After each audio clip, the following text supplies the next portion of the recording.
Jésus-Christ.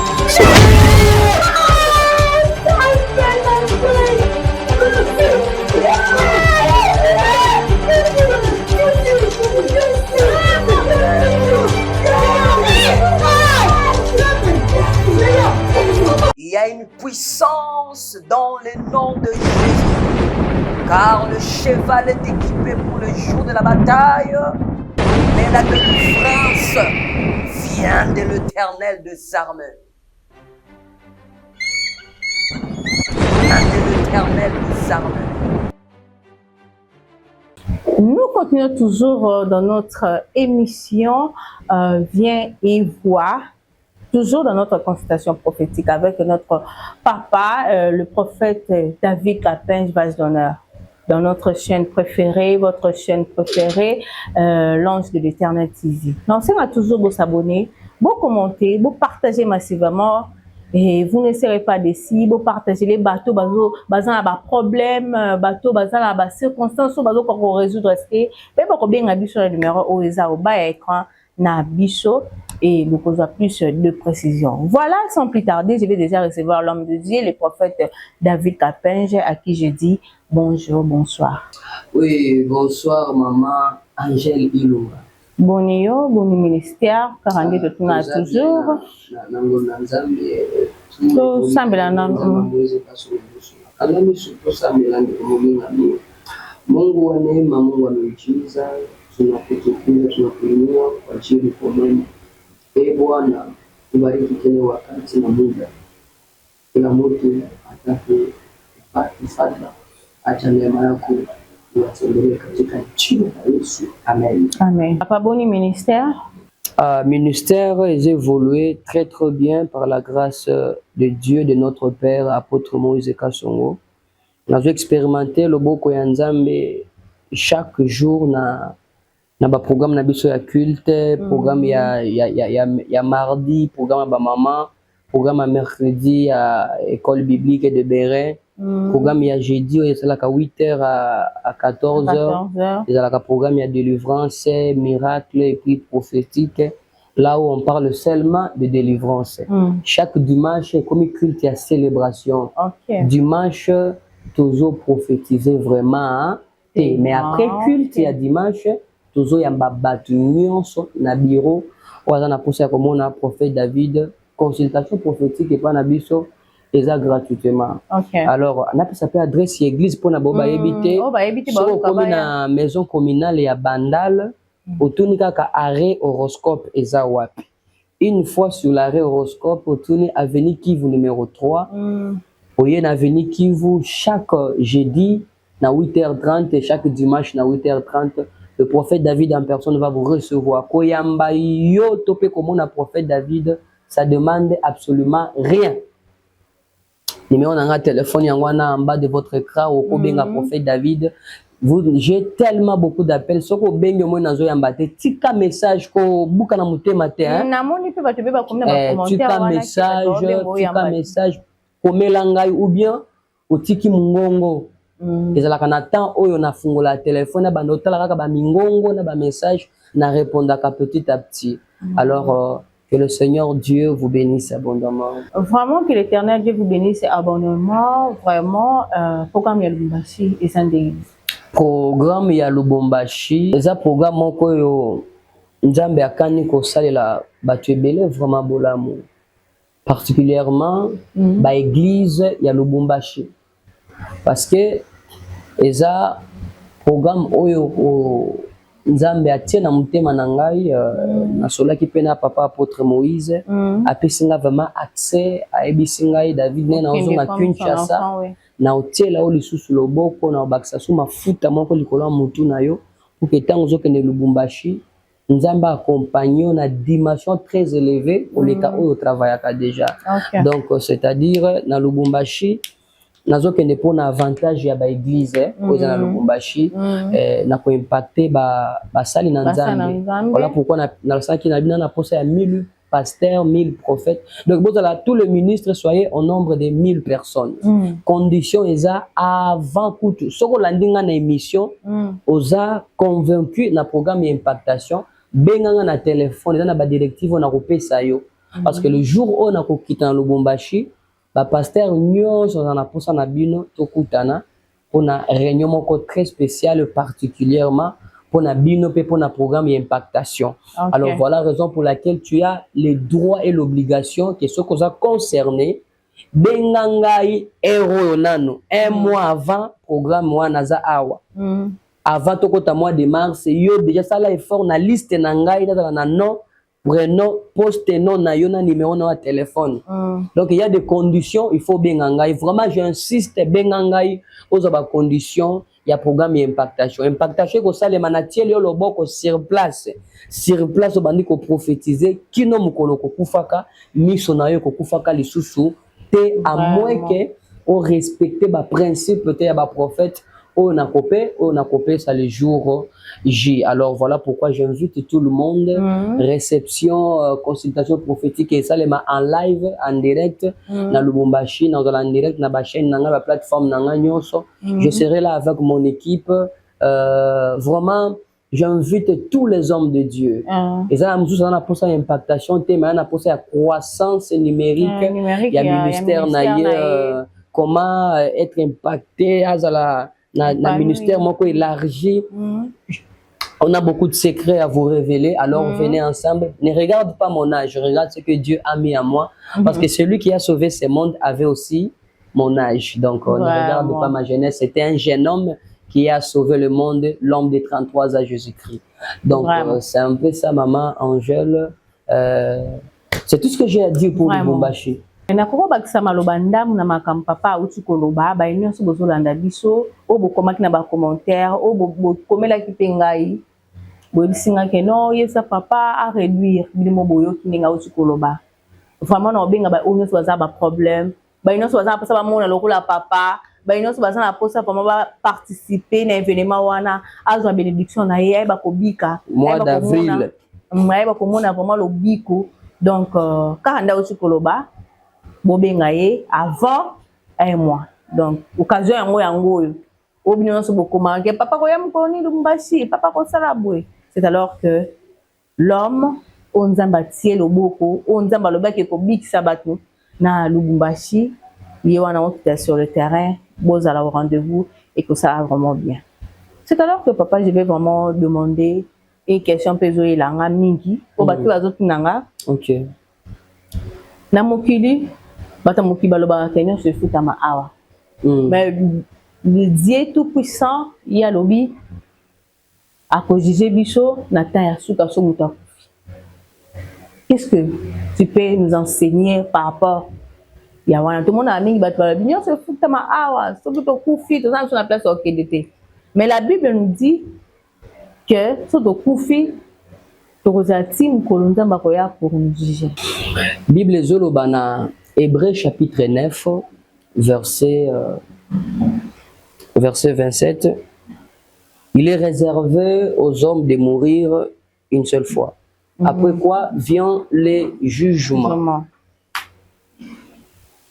Alors les mondes disent que tout se paye ici-bas. Et il faut comprendre chaque phrase. Chaque parole zobimana monoko ya mutu na contexte nango. Alors batu balobi ke nyonso efutamaka awa na se en réalité nyonso wana ezalaka nini contexte nango batu mokili balinga baloba nini ça veut tout simplement dire comme la Bible dit que celui qui tue par le peu mourra par l'épée, c'est-à-dire mabe oyo mutu azo sala tango yaka na ba conséquences na yango après le temps. C'est là que les hommes ont compris que tout se paye ici-bas. Donc mutu ya bomaka batu ye pa suka kokufa. Mais écoute, le jugement n'est pas un salaire. OK. Ça c'est très fort pour ceux qui me suivent. Le jugement ce n'est pas un salaire. Le salaire du mal, ce n'est pas le jugement. Okay. Le salaire du péché, ce n'est pas le jugement. Le salaire du péché, c'est la mort. Vous comprenez? Donc, si les hommes disent que tout se paye ici-bas, c'est en raison du mal que l'un fait à l'autre. Alors la récompense, c'est le salaire. Ce salaire-là, pour le péché, c'est la mort. Alors si ce que l'autre a fait sur le péché, il ne sera pas récompensé selon l'imagination humaine. Mais il sera récompensé selon la parole. Alors quant à la parole nous dit que si quelqu'un est en Christ, est devenu une nouvelle créature. C'est-à-dire si cette personne-là a couffé, il est mort en Jésus. Donc le jugement n'est pas pour une telle personne. Ok. Alors, c'est pour dire que tout ne se paye pas ici-bas. Ah bon? Tout ne se paye pas ici-bas. On a biloko batu balobaka, lokola mutumoka lobaka, aloba lobi. La présence de Dieu, c'est l'absence totale de l'ennemi. C'est faux. Ce n'est pas écrit. Ok. Et comment manangote? Pour la conteste, parce que moi je ne parle pas de la part de Dieu, de ce que j'ai entendu des autres, non, de ce que j'ai appris, j'ai écouté bien sûr, j'ai entendu bien sûr, mais j'ai vérifié. Moi j'ai un cœur de béret. Zate pona yo qui a lobby que Yesu atambola ki likolo na mai ngape na ndimika ngo bongo superficiellement ka bongo Yesu atambola. Non. Il faut que j'aille vérifier. C'est écrit où Yesu atambola likolo na mai. Et là on est tinda Yesu atambola likolo na mai. Atambola ki likolo na mai pona nini? Poto mona ka via meli danger likolo na mai. Il faut toujours avoir le temps de vérifier les choses. Lorsque les choses, il y a des langages comme courant na kati ya mokili mobala muto za la kate. Donc ba slogan batu bakomi na yango ndeko mi batela nzambe pa ko batela yo tete comme le la compétition ko batela na yo komi batela nzambe pa batela donc ils ont la capacité ko mi batela déjà bon nzambe batela yo nini ote ndeko omoni na mokili oyo cercueil eza kilo liaka na batu cercueil eza kilo il faut kolia na bato za mabete okolia pe na bato kaka bato na babomio sikoyo yebisanga ba maserke no pona esengo ba maserke no pona mawa. Vraiment le monde a beaucoup de choses. Il faut se confier à Dieu. Confiez-vous à l'Éternel, vous ne serez pas confondus. C'est que je conseille à tout le monde. Que le Seigneur vous bénisse. Vraiment, que le Seigneur vous bénisse. C'est alors que l'enseigne a déjà papa d'abord beaucoup de sur bateau, ouais. Bayaki bayaki ko profiter na grâce balobino baya vraiment et pas na yo pour la constellation prophétique. Non, c'est un papa d'abord sur transition et puis to yamba baye o baye pona pour tout un papa.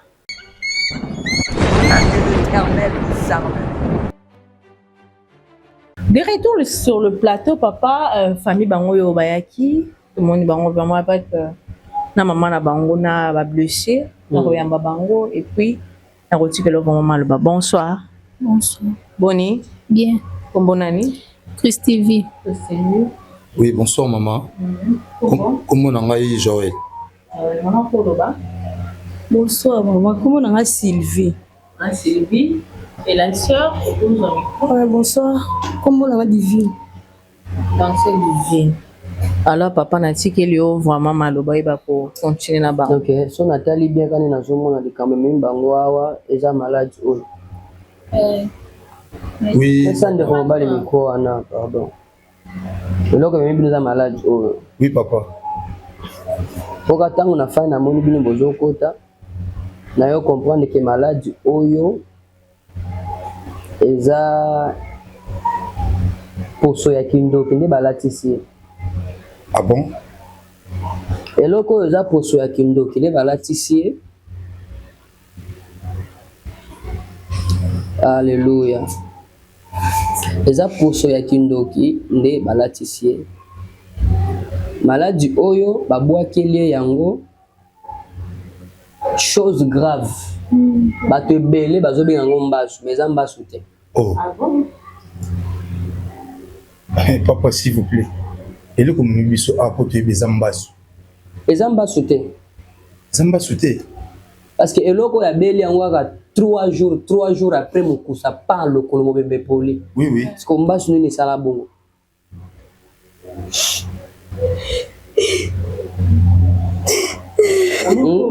Tika mna oloba. Yo simba mikosi. Donc 3 jours pamba yo ki mukosa pa amoni mwa makila. Tanga banda yuko kwanza pesa ye mikwa répondre nga place mama. Zo kwanza omona ki makila ebimi na tango zo kwanza. Ne makila papa. Après wana et s'est développé donc 3 boutou pamba. Papa. Papa.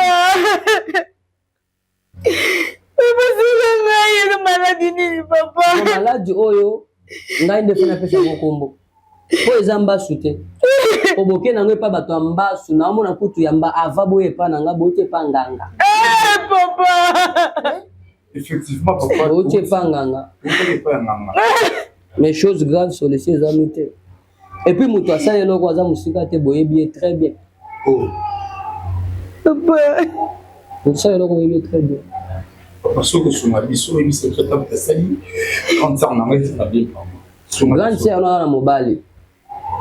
Yende mwasa liboso, mwasa mibale, mwasa misatu. Siko mwasi ya misatu. Ndaza na posa boto la bango se mibale mobali. Oh. Nda bani na onaye. Papa. Na bwakeli eloko oyo, ti bakata eloko oyo, kama ba okata. Et même ma complication wana le akende kokufa. Ce que si allez le déjà moi c'est amiba à l'instant que je vous parle moi c'est amiba la zobela. Oui oui. Azobela dans l'hôpital.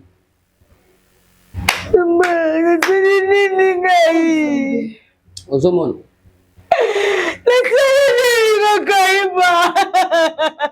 Donc ende yangwana. Mais eloko oyo na eza ya kilo eza na ngomba sute. Papa. Soki na sambeli eloko e disparaître. Papa. Oyo na sambeli loko. Papa sinanga ipoteleki. Tout à la na TV tout le monde va miracle ça na TV.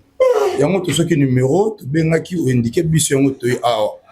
To ko ka solution lo biko ya ndeko na biso. Ya nanga au moins nel boso.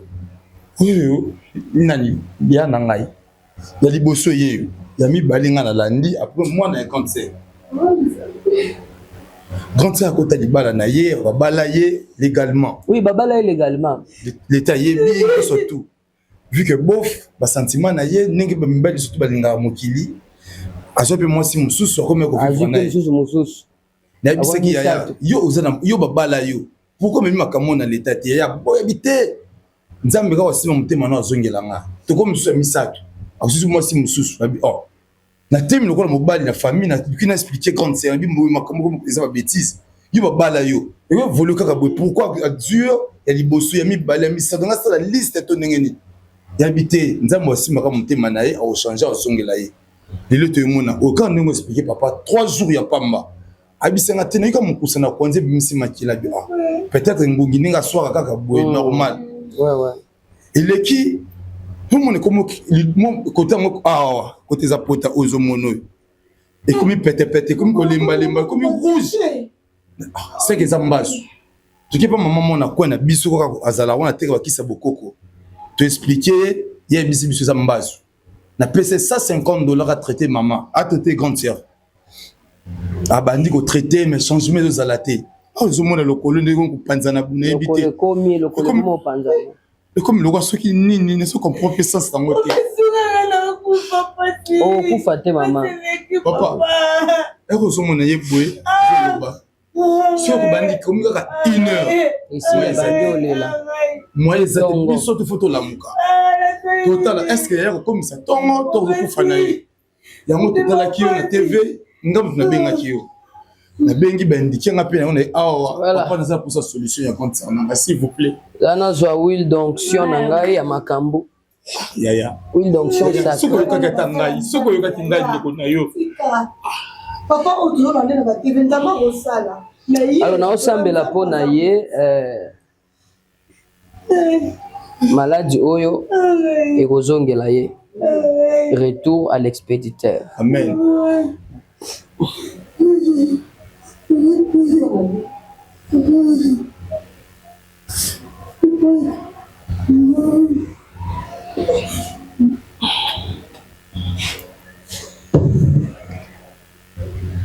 Kitsa le colonel.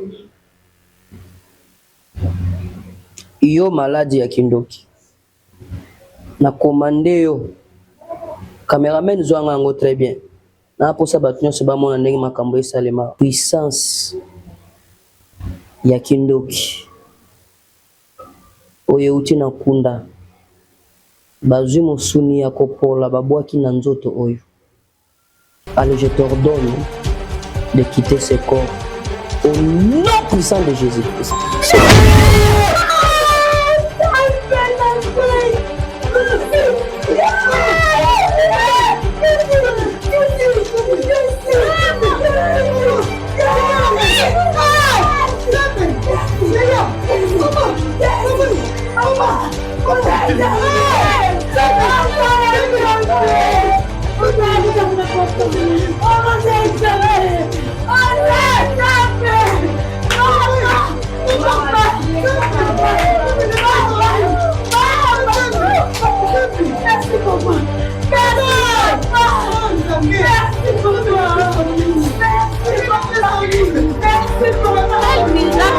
moment.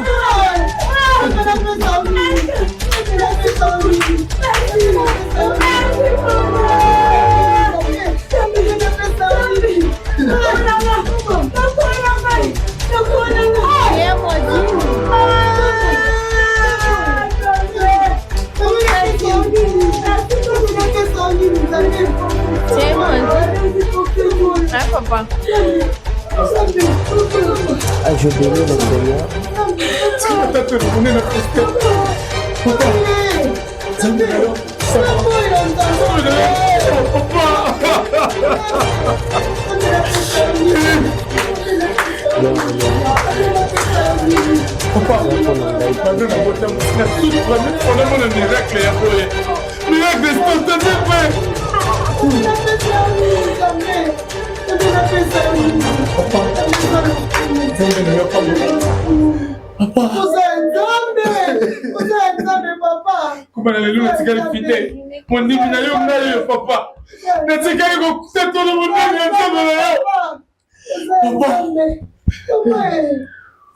On va arrêter à l'émission. Gloire à Dieu, soit loué, soit exalté. Moi, tout continuer le soir exalté parce qu'il y a la joie par rapport au miracle. Abonnez-vous, commentez, partagez. Partagez aussi la bateau balanda biso de partout. Ba nyonso baza na poste balanda témoignage auto miracle oyo. Ba ba komona miracle instantané, ba ba kobenga biso. On arrête. Voilà. Il y a une puissance dans le nom de Jésus. Car le cheval est équipé pour le jour de la bataille. Mais la délivrance vient de l'Éternel des armées. Vient de l'Éternel des armées.